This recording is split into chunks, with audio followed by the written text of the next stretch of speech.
할렐루야. 예, 우리 찬양받기 합당하신 우리 하나님인 줄 믿습니다. 우리 찬양대 귀한 찬송 감사합니다. 이스라엘 백성들은 애굽의 그 바로의 철권 통치하에 있었습니다. 견디기 힘든 고통과 신음의 나날들이었습니다. 그러나 하나님은 그들의 신음소리를 외면하지 않으셨고 고난의 현장 가운데 찾아오셔서 그들을 구원해 주셨습니다. 10가지 재앙으로 적들을 심판하시고 원수의 목전에서 하나님의 살아계심과 하나님의 백성들에게 자부심을 높여주셨습니다.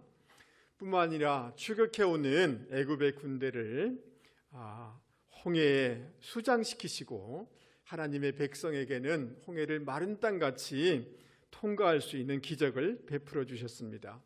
이 놀라운 하나님의 은혜에 대해서 이스라엘 백성은 기뻐할 수밖에 없었습니다. 감격할 수밖에 없었습니다. 그래서 출애굽기 15장 1절부터 18절에는 말할 수 없는 감격으로 하나님을 찬양하고 있습니다. 여러분, 우리의 인생 가운데 이렇게 놀라운 기적과 감사와 기쁨의 일들만, 형통의 일들만 생긴다면 얼마나 좋겠습니까? 그러나 하나님의 백성들에게도 어려움은 있습니다. 여러분, 오늘 출애굽기 15장 22절 23절 말씀을 같이 한번 읽어보도록 하겠습니다. 앞에 나와 있으니까 크게 읽어보죠. 모세가 홍해에서 이스라엘을 인도하매 그들이 나와서 수르 광야로 들어가서 거기서 사흘 길을 걸었으나 물을 얻지 못하고 마라에 이르렀더니 그곳 물이 써서 마시지 못하겠으므로 그 이름을 마라라 하였. 아멘. 여러분, 이스라엘 백성은 수르 광야 방향으로 들어갔다라고 얘기하고 있습니다. 여러분, 이 수르 광야라는 데가 어디냐 하면 여러분, 저 빨간색으로 되어 있는 에담 광야, 또 수르 광야라고 이렇게 되어 있는데 대충 어느 지역인지 여러분 아시겠죠? 예, 출애굽하여서 이 에담 광야, 수르 광야 지역으로 들어갔다라고 얘기하고 있습니다. 사흘 길을 걸었으나 물을 얻지 못했습니다. 근데 물을 겨우 발견하긴 했지만 그 물은 마실 수가 없는 쓴 물이었습니다. 그래서 그 이름을 마라라라고 이렇게 명칭하고 있습니다. 이 마라라는 이 단어는 뭐냐 하면 쓰다, 괴롭다, 근심하다 라는 이런 뜻을 담고 있는 이런 단어인 것입니다. 여러분, 룻기서 1장 20절 말씀에 보면 이런 말씀이 있습니다. 나오미가 나에게 나오미라고 칭하지 말라, 나의 이름을 말하라 하라 라고 이렇게 고백하는 구절을 볼 수가 있습니다. 여러분, 나오미라는 이 뜻은 기쁘다라는 이런 뜻이에요. 그런데 사랑하는 남편이 죽었습니다. 그리고 두 아들이 이방 땅에서 죽음을 당하게 된 것입니다. 그 이방 땅에서 외로움, 경제적인 어려움 등을 인생의 극단적인 어려움을 경험하면서 이제 내 이름을 나옴이라고 부르지 마라, 내 인생은 말하다, 내 인생은 쓰디쓴 인생이다라고 고백하는 것을 볼 수가 있습니다. 여러분, 사무엘상 1장에 보면 한나가 아이를 임신하지 못해요. 그 당시 분위기로는 아이를 임신하지 못하면 마치 신의 저주를 받은 것처럼 사람들이 그렇게 여겼거든요. 그런데다가 분인나라는 적수가 계속 조롱하고 업신여기고 괴롭히는 것입니다. 그래서 한나가 마음이 너무 괴로워서 울고 또 울면서 하나님께 기도를 하게 되어집니다. 여기 사무엘상 1장 10절에 한나가 괴로워하다라는 이 단어가 뭐냐 하면 마라라는 이 단어인 겁니다. 그러니까 여러분, 이스라엘 백성의 처지를 우리는 대충 이해할 수가 있는 것입니다. 여러분, 우리의 삶의 자리에도 이처럼 절망적인 환경과 역경과 고통스러운 문제가 우리 가운데 다가올 수가 있을 것입니다. 인생의 광야를 만날 수가 있을 것입니다. 그러나 이때 우리가 어떤 반응을, 믿음의 반응을 하느냐에 따라서 우리의 삶이, 인생이, 결과가 달라질 수 있음을 여러분 믿을 수 있기를 바랍니다. 정말 그 극단적인 어려움 가운데 노출되었던 요셉이 믿음의 반응을 할 때, 하나님의 비전에 의해서 움직여지고 하나님의 섭리에 의해서 환경을 해석해 나갈 때 그는 자기 인생이 존귀한 인생이 되고 자기 가문을 일으키고 세계 열방을 도움을 주는 인생이 된 것을 우리는 볼 수가 있습니다. 여러분, 오늘 우리가 접한 환경이 마라와 같은 쓰디쓴 인생이라고 생각되는 분이 계십니까? 오늘 말씀에 근거하여 저는 여러분에게 그럼에도 불구하고 믿음의 반응을 하는 분들이 되기를 주님의 이름으로 요청을 드립니다. 그러면 우리가 가져야 될 믿음의 반응이 어떤 것인가, 오늘 성경 말씀을 통해서 같이 생각해 보려고 합니다. 여러분, 사막을 지나는 여행자들에게 물은 절대적인 것입니다. 물이 없다는 것은 곧 죽음을 뜻하는 것을 의미할 수도 있을 것입니다. 다른 데 뮤트를 좀 다 시켜주시면 좋을 것 같습니다. 예. 깜짝 놀랐죠? 졸지 말라고 경고를 하는 것 같습니다. 여러분, 물이 없었는데 물을 겨우 얻긴 얻었는데 마실 수가 없는 물인 것입니다. 굉장히 실망을 주는 상황이다라고 얘기할 수가 있습니다. 여러분, 그런데 우리가 좀 이해할 수 없는 것은 여러분 22절 말씀을 한번 보십시오. 15장 22절 말씀에 보면 여러분, 모세가 홍해에서 이스라엘을 인도하며 이렇게 되어 있지 않습니까? 이 말은 이런 거죠. 하나님이 모세에게 말씀하여 주셔서 모세가 이스라엘 백성을 인도하였다는 거예요. 그 말은 다른 말로 얘기하면 하나님께서 이스라엘 백성을 인도했다는 거예요. 그런데 하나님이 인도해 주셨는데 어디로 가게 되느냐 하면 물이 전혀 없는 광야로 가게 했다는 것입니다. 여러분, 하나님께서 왜 이스라엘 백성을 물이 없는 광야로, 그리고 쓴물이 있는 그 마라로 인도를 한 것일까요? 여러분, 이 사건 후에 하나님께서 이 사건의 의미를 해석하시면서 25절 말씀을 이제 보면 이 의미가 무엇인지를 우리는 발견할 수가 있는데요. 여러분, 25절 말씀을 한번 보십시오. 여러분, 요 앞에 나와 있는데요. 뒷부분부터 제가 보겠습니다.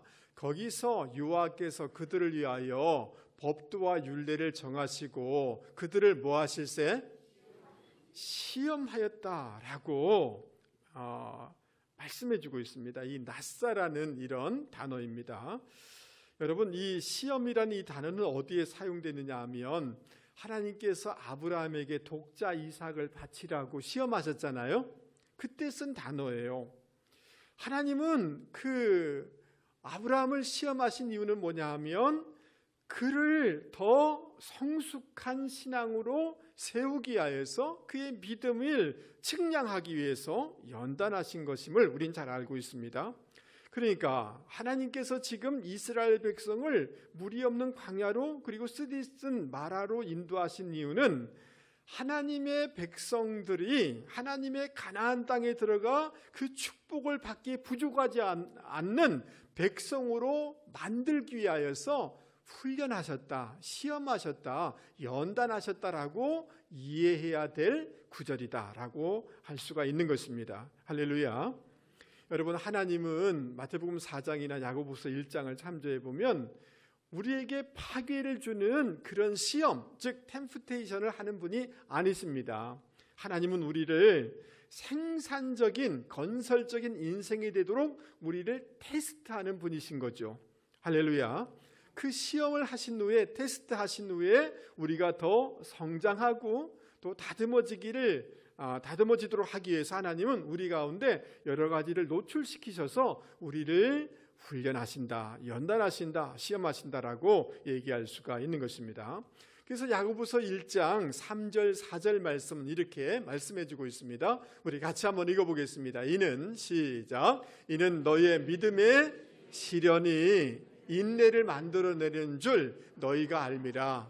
인내를 온전히 이루라. 이는 너희로 온전하고 구비하여 조금도 부족함이 없게 하려 함이라.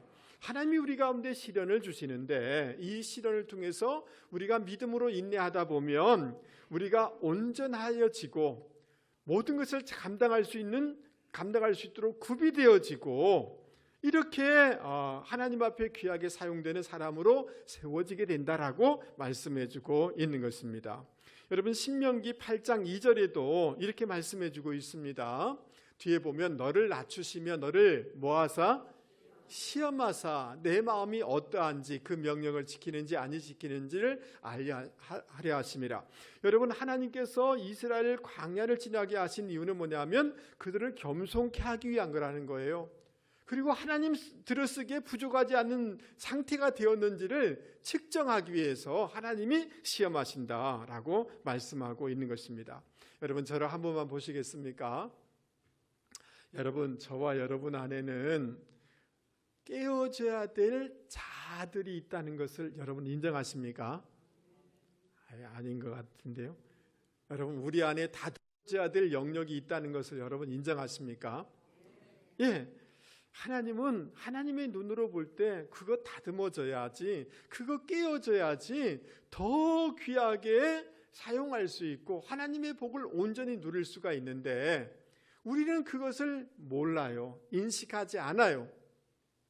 그렇기 때문에 하나님은 우리로 하여금 이러한 환경과 사람들을 만나게 하여서 우리를 다듬는 훈련을 하신다라고 오늘 성경을 통해서 우리에게 가르쳐주고 있는 것입니다. 할렐루야. 베드로전서 1장 6절 7절 말씀은 이렇게 말씀해주고 있는데요. 그러므로 기뻐하십시오. 여러분이 지금 얼마 동안은 갖가지 시련을 겪으면서 슬퍼할 수밖에 없겠지만 그것은 여러분의 믿음을 그다음 뭐예요? 순수하게 만들기 위한 것입니다. 결국 없어지고 말 금도 뭐예요? 불로 단련을 받습니다. 그러므로 금보다 훨씬 더 귀한 여러분의 믿음은 많은 단련을 받아 순수한 것이 되어 예수 그리스도께서 나타나시는 날에 칭찬과 따라서 칭찬과 영광과 영예를 차지하게 될 것입니다. 할렐루야. 우리 안에 불순물이 많아요. 우리 안에 못한 것이 많아요. 우리 안에 깨어져야 될 것들이 있어요. 그렇기 때문에 하나님은 이런 환경을 노출하기도 하고 이런저런 사람을 만나기도 하셔서 그 불로 연단하는 것처럼 우리를 연단하시고 훈련하셔서 전국적으로 칭찬과 존귀함을 받도록 하신다라고 말씀해주고 있는 것입니다. 할렐루야. 여러분 이전에 제가 진 에드워드라는 분의 만들어진 그릇 시라는 이런 책을 읽은 적이 있습니다. 예수전도단에서는 새왕 이야기로 이렇게 번역이 되어 있습니다. 여러분 이 책에는 새왕, 사울왕, 다윗왕 그 아들 압살롬에 대해서 이렇게 기록하고 있습니다. 여러분 베들레헴의 목동이었던 다윗이 사무엘 선지자의 기름을 받아서 여러 가지로 하나님 앞에 이렇게 쓰임받는 준비가 되어지게 됩니다. 사울의 왕궁에 들어갔는데 사울은 정말 그 시기와 그 살인적인 그런 마음을 가지고 다윗을 향하여서 악기를 연주하는 다윗을 향하여서 창을 던지게 되어집니다. 날카로운 창이 자기에게 던져지자 다윗은 재빠르게 피하게 되어집니다. 그런데 그때 다윗이 보일 수 있는 반응이 있습니다. 그 창을 집어서 사울에게 똑같이 던질 수가 있었을 것입니다.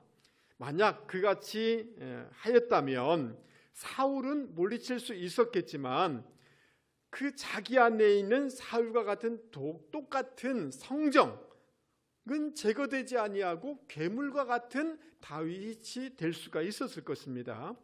그래서 진 에드워드는 이 장면을 이렇게 설명하고 있습니다. 여러분 한번 들어보세요. 하나님께서는 사울이라는 날카로운 창을 사용하여 다윗 안에 있는 교만의 혹을 수술하고 계셨던 것입니다. 만약 다윗이 그 창을 주어 사울에게 다시 던졌다면 사울은 다윗은 사울을 이긴 것뿐만 아니라 또 다른 사울이 되었을 뿐입니다. 여러분, 다윗은 왕궁을 나와서 10년 동안 광야 생활을 하게 되었습니다. 하나님은 사울이라는 거친 도구를 통하여서 다윗 안에 있는 제2의 사울의 성정을 제거하고 하나님이 들여쓰고 하나님의 축복의 통로가 되도록 다윗을 만들었다는 거예요. 여러분, 공감이 되십니까?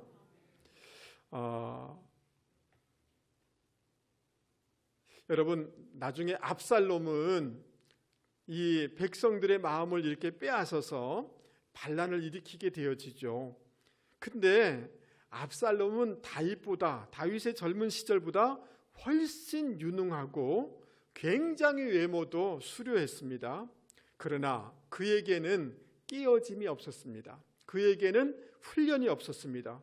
결국 자기 스스로 어떤 위치와 권위를 쟁취하려고 했지만 결국 비참하게 인생을 마감하는 것을 볼 수가 있습니다.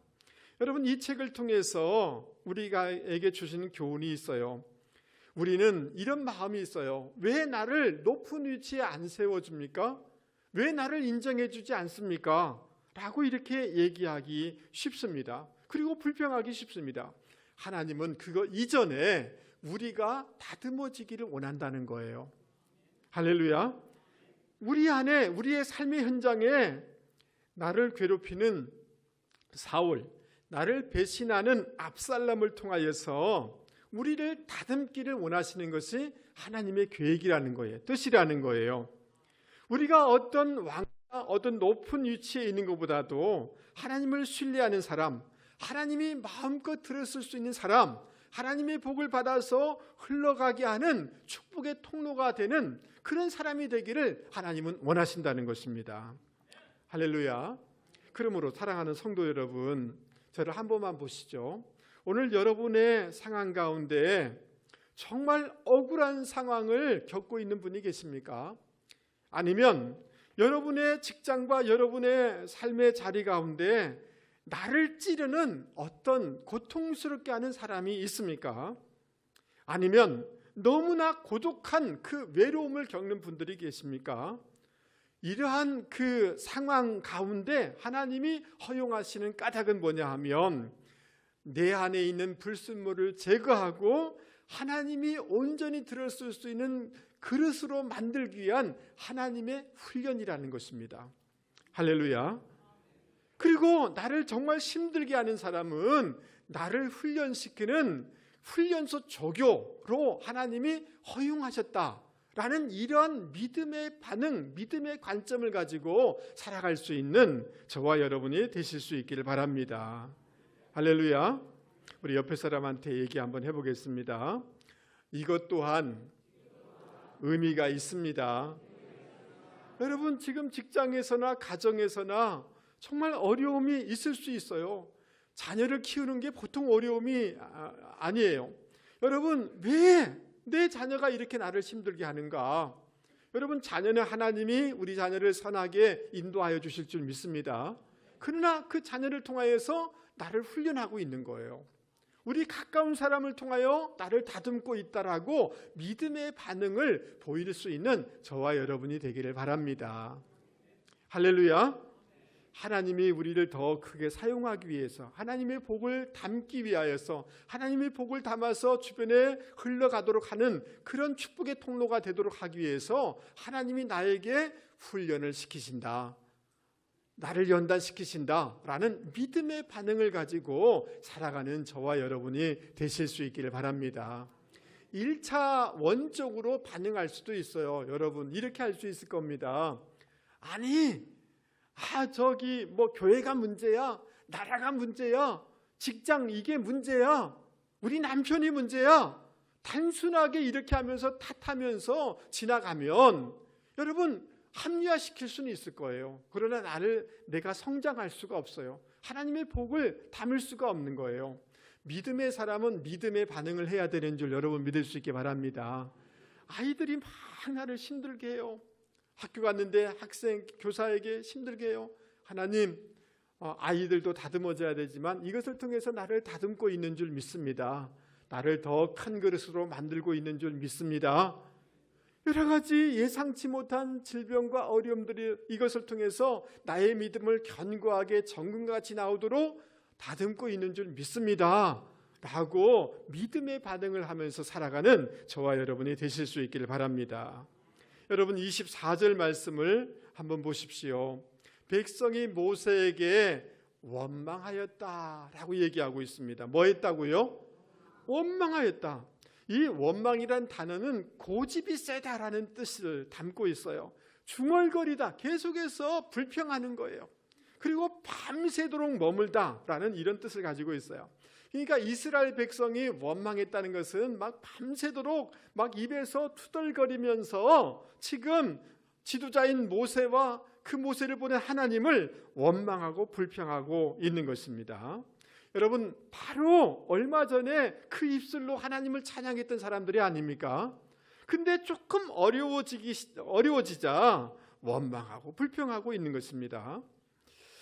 여러분, 이러한 어려운 힘든 상황 가운데 여러분 지도자인 모세는 어떻습니까? 백성이 지금 목말라 하고 있고 사람들이 원망하고 있고 굉장히 심적으로 어려운 가운데 있었습니다. 그때 모세는 어떤 반응을 했는가? 25절 말씀을 보십시오.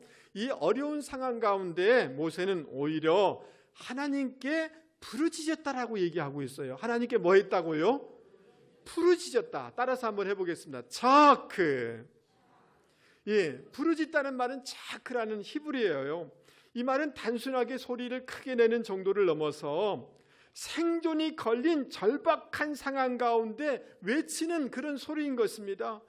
하나님, 내가 죽습니다. 나를 살려주십시오 라고 하는 그런 간절한 부르짖음인 것입니다. 여러분, 짐승이 고통스러워서 막 부르짖을 때, 울부짖을 때 그때 표현하는 단어인 거예요. 내가 너무너무 고통스럽습니다. 하나님 도와주십시오 라고 할 때 쓰는 단어인 것입니다. 억울함이 사무칠 때, 원한과 고통이 너무 심할 때 하나님 억울합니다. 하나님 도와주십시오 라고 이렇게 모세는 하나님께 기도하고 강청 기도를 하고 있는 것입니다. 그러니까 이 어려움 가운데 모세는 기도의 줄을 붙잡은 것입니다. 하나님만을 붙잡은 것입니다. 할렐루야. 그러자 하나님께서 모세에게 한 나무를 지시하셨고 그 나무를 물에 던지게 되어지자 그 물이 단물로 바뀌게 되어지는 역사가 일어나게 됐습니다. 그래서 카일 델리치라는 구약 학자는 창세기 2장 또 3장 그리고 요한계시록 말씀을 근거로 하여서 요한계시록 22장에 이런 말씀 있지 않습니까? 강 좌우에 생명나무가 있어 12가지 실과를 맺히되 달마다 그 실과를 맺히고 그 나무 잎사귀들은 만국을 소성하기 위하여 있더라. 그 생명나무가 회복시키더라는 거예요. 창세기 2장 3장의 생명나무가 아닌가? 그 쓴 물에 던진 것은 그게 상징하는 게 뭔가? 생명나무가 아닌가라고 이렇게 해석을 하기도 합니다. 또 어떤 사람들은 이 여러 가지 이렇게 상징적으로 해석하는 것도 중요하지만 그 나무를 던졌다는 것은 하나님의 인도함을 받아서 나무를 던진 것이기 때문에 하나님의 인도함을 받는 것이다라고 설명하는 분도 있습니다. 여러분, 어렵고 힘들 때 하나님의 인도함을 받을 때 홍해를 건너는 놀라운 역사가 있지 않았습니까? 지금은 물이 쓴 물이 된 작은 물이다 말이죠. 이런 상황 가운데서도 하나님의 인도함을 받으면 단물로 바뀐다라고 해석을 하는 것입니다. 일리가 있는 말씀이죠. 그러므로 여러분, 어려운 상황 가운데서도 하나님의 인도함을 받으려고 애를 쓰는 분들이 되기를 주님의 이름으로 권면을 드립니다. 메추엘이라는 분은 그 쓴 물에 던진 나무는 그리스도의 십자가를 상징한다라고 해석을 하고 있습니다. 여러분, 나무 자체는 쓰나 그것이 단물로 변하게 했다는 거예요. 그것은 그리스도의 십자가와 동일하다는 거예요. 십자가의 고난, 십자가의 죽으심은 쓰라림인데 그 십자가를 통하여 우리 가운데 놀라운 단물, 놀라운 축복을 주었다. 이게 십자가, 예수의 십자가가 아니냐라고 얘기하고 있는 것입니다. 그래서 베드로전서 2장 24절 말씀은 이렇게 얘기하고 있습니다. 우리 크게 이 약속의 말씀을 꼭 붙잡으면서 같이 한번 읽어보도록 하겠습니다. 시작. 친히 나무에 달려 그 몸으로 우리 죄를 담당하셨으니 이는 우리로 죄에 대하여 죽고 의에 대하여 살게 하려 하심이라. 저가 채찍에 맞음으로 너희는 나음을 얻었나니. 할렐루야. 여러분, 만약에 이 나무는 예수의 십자가라고 한다면 모세가 기도를 붙잡고 하나님을 붙잡았던 것처럼 하나님의 보내신 예수의 십자가를 온전히 바라보고 온전히 붙잡고 살아가는 저와 여러분이 되실 수 있기 바랍니다. 여러분, 주님의 십자가를 붙잡게 되어지면 우리 내면의 어두움이 빛으로 바뀌게 되는 줄 믿을 수 있기 바랍니다. 죄의 무거움과 정죄감이 자유함으로 교체되는 줄 믿을 수 있기 바랍니다. 열등감이 거룩한 자존감으로 바뀌게 되는 줄 믿을 수 있기 바랍니다. 우리는 약하지만 주님의 십자가를 온전히 붙잡게 되어지면 강한 자로 새로워지는 줄 믿을 수 있기 바랍니다. 가난함이 부유함으로 바뀌고 저주가 축복으로 바뀌게 되는 줄 여러분 믿을 수 있기 바랍니다. 그러므로 우리가 붙잡아야 될 것은 예수 그리스도의 십자가인 줄 여러분 믿을 수 있기 바랍니다. 여러분 26절 말씀 다시 한번 보시기 바랍니다. 이르시되 너희 하나님 나 여호와의 말을 그다음 뭐예요? 들어 순종하고 내가 보기에 의를 행하며 내 계명에 그다음 뭐예요? 귀를 기울이면 내 모든 규례를 지키면 하나님이 치료해 주신다라고 이렇게 말씀하고 있어요. 그러니까 이 유대인들은 그 강에 던진 나무는 다른 것이 아니라 하나님의 율법이요 하나님의 말씀이다라고 해석을 해요. 일리가 있다라고 생각이 되어집니다. 어렵고 힘들 때 끝까지 하나님의 약속의 말씀을 붙잡고 살아가는 저와 여러분이 되실 수 있기를 바랍니다. 할렐루야. 여러분, 제가 지난 일주일 전에 한국일보를 보면서 너무 감동을 받은 기사가 있어요. 기사 제목이 뭐냐면 잿더미 된 부산에 성자가 나타났다. 이런 제목의 기사예요. 리차드 위트컴이라는 장군에 대한 기사입니다. 여러분, 이분은 1894년 미국 캔자스주에 태어났는데요.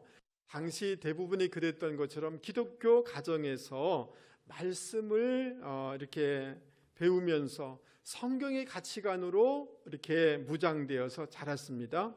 그래서 청지기 정신과 이웃사랑의 이 마음으로 가득한 청년으로 자라게 되었습니다. 학창 시절에 여러분 미식 축구 선수였고 장래가 촉망되는 청년이었습니다. 그런데 대학을 졸업하면서 필리핀 선교사로 가기로 희망을 했습니다. 그런데 전쟁이 나면서 여러분 1차 세계대전, 2차 세계대전에 참전하게 되었습니다. 노르망디 상륙작전에서는 군수 전략가로 인정을 받아서 프랑스 최고의 무공훈장을 받게 되었습니다. 그리고 우리나라 6.25 전쟁이 몇 년에 일어났습니까? 1950년에 일어났잖아요. 1953년 부산 제2군수지원사령관으로 이 6.25에 참여하게 되었습니다. 여러분, 이 위트컴 장군의 그 살아간 삶은 오직 그리스도의 말씀과 그리스도의 십자가인 것을 우리는 알 수가 있습니다. 1953년 부산역 근처를 중심으로 엄청난 대화재가 일어났었어요. 어디예요? 부산역. 그래서 수만 명의 이재면이 발생했습니다. 그 이승만 대통령이 와서 볼 정도로 엄청난 화재가 발생한 거죠. 이때 위트컴 장군은 군수물자를 풀어서 수만 명의 이재민들에게 천막과 식량을 제공하게 되어집니다. 여러분, 이 일 때문에 나중에 미의회 청문회에 소환을 받게 되어집니다. 여러분 텔레비전에 그 청문회 할 때 정말 사람 힘들게 하는 거 여러분 보셨죠? 예, 뭐 여야 국회의원들이 막 이게 여러 가지 막 이 문제를 지적하는 거죠. 그때 위트컴 장군이 이런 말을 하게 되어집니다. 전쟁은 승리하기 위해 하는 것이지만 승리의 목적은 사람을 살리는 데 있습니다 라고 답을 해요. 그러니까 그 말을 들은 그 미국의 국회의원들이 맞다고 그러면서 그에게 박수치면서 격려를 해주게 되어집니다. 여러분 군인에게 있어서 군법은 절대적이지만 군법 위에 있는 하나님의 말씀이 있습니다. 이웃을 뭐라고 했어요? 내 몸과 같이 사랑하라고 그랬지 않습니까? 하나님의 이 말씀을 붙잡고 말씀에 순종하여서 이런 결정을 했던 것입니다. 여러분 이승만 대통령과 당시는 이 부산 경남이 같이 있었어요. 경남지사를 설득해서 부산대 그 캠퍼스 50만 평을 이렇게 마련하게 되어집니다. 그리고 이 부산 대학을 만드는데 25만 달러어치의 자재를 제공하게 되어집니다. 여러분 지금은 저기 뭐 저 구소동 장전동이 괜찮지만 옛날에는 굉장히 시골이었다는 거 여러분 아십니까? 굉장한 촌이었어요.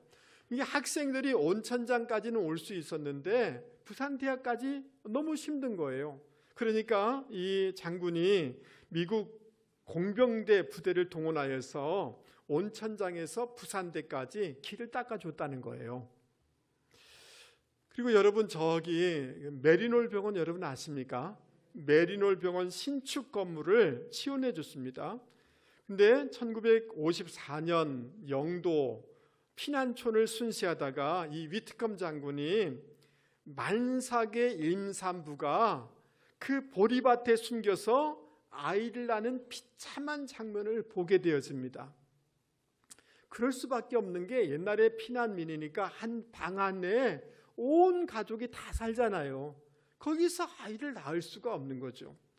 이 비참한 장면을 보면서 이 장군은 이 부산의 조산원들을 만들게 되었습니다.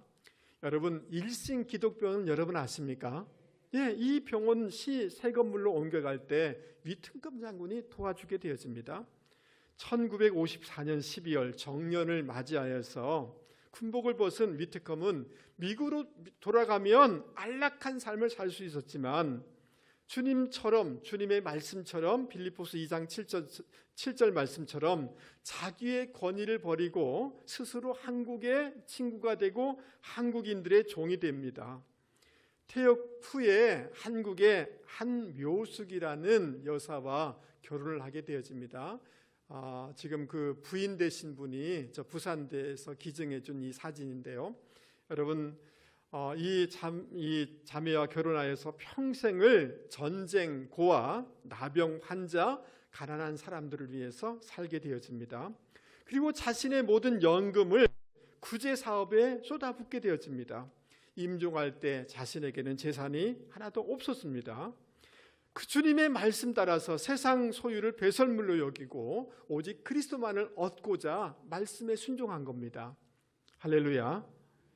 여러분 오직 그리스도를 붙잡고 그리스도의 말씀을 붙잡고 그리스도의 말씀의 스피릿을 가지고 살아갈 때 여러분 대한민국이 이렇게 번창한 나라가 되었고 이 부산이 제2의 이런 도시가 된 겁니다. 할렐루야. 여러분 이 장군은 죽기 전에 나를 한국에 묻어달라고 유언을 하게 되었습니다. 그래서 지금 대연동 유엔 기념공원에 안장되어 있습니다. 여러분 제가 사진을 찾아냈는데요. 그 장군의 그 묘비입니다. 장군이 따로 크게 만들 수 있음에도 불구하고 별 2개였죠. 그런데 사병과 똑같은 크기로 낮게 그리고 거기에 무엇을 그려놓느냐 하면 장성인 것을 표시하는 게 아니라 예수의 십자가를 거기에 놓은 거예요. 여러분 별이 중요한 게 아니라 자기의 명예가 중요한 것이 아니라 그리스도가 중요하다라는 이런 스피릿으로 살아가게 된 것입니다.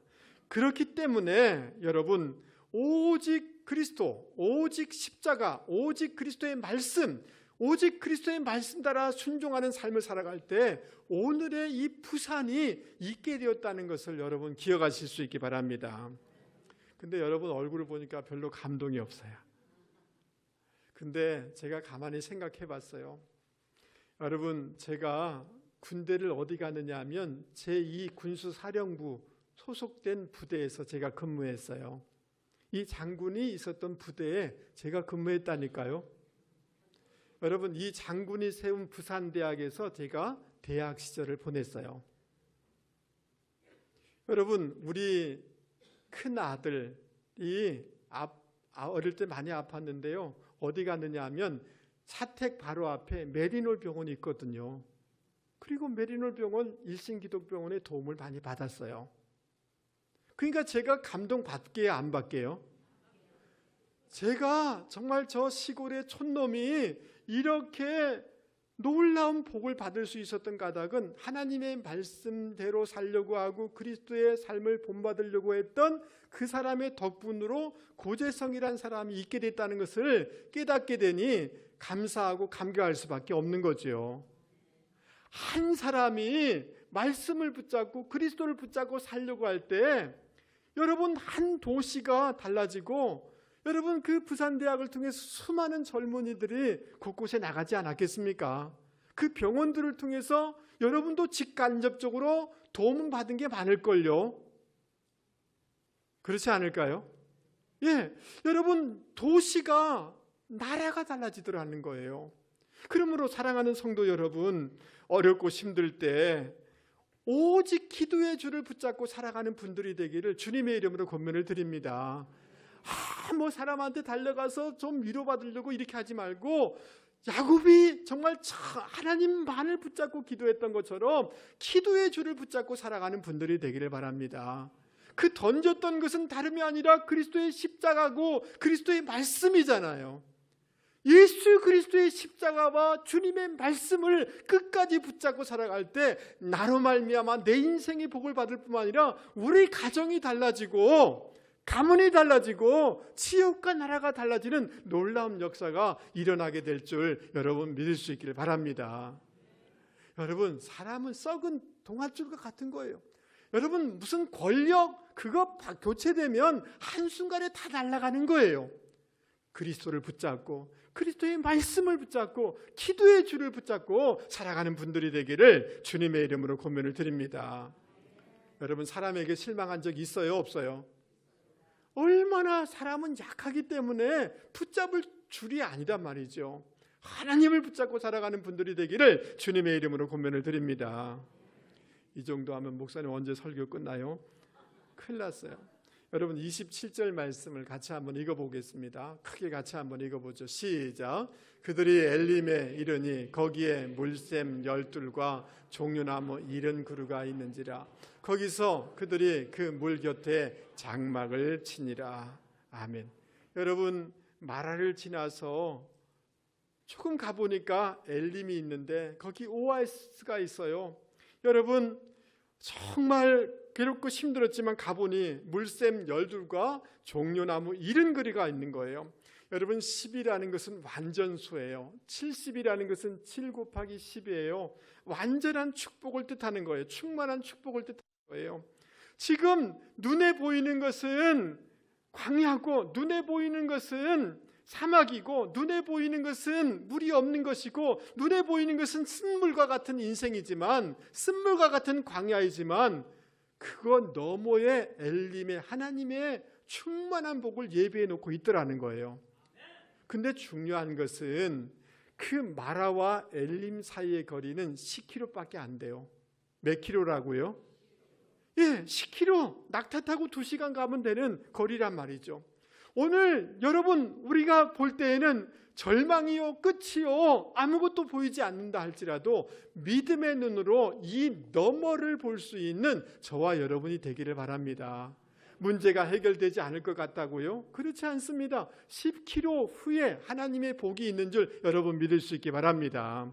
10개월 후에 제가 우리 성도님들 어려우면 가끔 이런 말을 해요. 집사님 조금만 참으세요. 때로는 10년만 참으세요. 여러분 반응이 없으니까 보세요. 여러분 우리 어머니는 시집 오셔가지고 고생해가지고 30-40년을 평생 고생하시다가 나중에 하나님의 은혜를 경험했습니다만은 조금만 인내하고 하나님의 복이 있음을 알고 여러분 조금만 더 인내하고 버티면 하나님의 복이 있음을 여러분 믿을 수 있게 바랍니다. 그러니까 어렵고 힘들다고 절망하지 말고 믿음의 눈으로 그것을 너머에 하나님의 예비된 복이 있다 없다 여러분 믿습니까? 그래서 그 복이 있음을 확신하고 믿음으로 인내해 나가는 반응을 하는 분들이 되기를 주님의 이름으로 권면을 드립니다. 무슨 선거에 안 됐다, 뭐가 안 됐다, 시험 들었다, 뭐 했다, 마치 절망이고 끝인 것처럼 그거 몇 개월, 몇 년 그거 못 기다리겠어요? 하나님의 복이 있어요, 없어요? 예비된 복이 있단 말이죠. 그래서 그것을 뛰어넘어 인내하는 분들이 되기를 주님의 이름으로 권면을 드립니다. 그럴 때 30배, 60배, 100배의 결실을 맺게 되는 줄 여러분 믿을 수 있기 바랍니다. 말씀을 마치려고 합니다. 여러분 우리의 인생 올해 이렇게 출발했지만 예상치 못한 광야를 만날 수 있을 것입니다. 때로는 쓰디쓴 이런 인생과 같다라고 생각될 때가 있을지 모르겠습니다. 그때마다 나를 훈련하고 있다라고 믿음으로 여기는 저와 여러분이 되실 수 있기 바랍니다. 그때 주님의 십자가, 주님의 말씀을 끝까지 붙잡고 나아가는 분들이 되실 수 있기를 주님의 이름으로 축복합니다. 하나님이 나를 위해서 예비한 복이 있는 줄 믿습니다. 오래 주실 복이 있는 줄 믿습니다.